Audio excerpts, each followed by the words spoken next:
So hey everyone, welcome back to Gornikas mini world. তো বৃষ্টির মধ্যে ছাতা মাথায় নিয়ে চলে গেছিলাম কলেজে।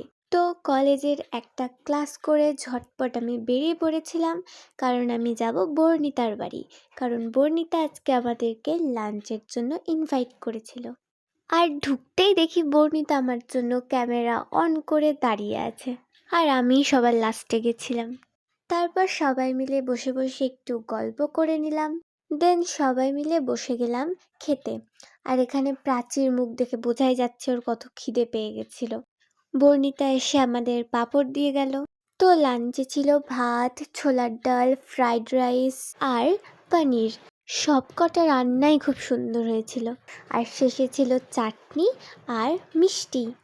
তো প্রায় সবারই খাওয়া দাওয়া একদম শেষের দিকে। দেন এটা না দিলেই না যে আমাদের বর্ণিতা খুব কাজের মেয়ে। তারপর লেগে গেছে আমাদের মধ্যে যুদ্ধ যে কে হাত ধুবে আগে। তো তারপর আমরা সবাই মিলে খেলতে বসে গেছিলাম উনো, আর এটা আমার ছিল ফার্স্ট টাইম। দেন সবাইকে টাটা বলে আমি আমার বাড়ির দিকে রওনা দিলাম। আর আমার বাড়ির দিকে যেতেই এই সৎসঙ্গ মন্দিরটা পড়ে, যেটা আমার খুব সুন্দর লাগে।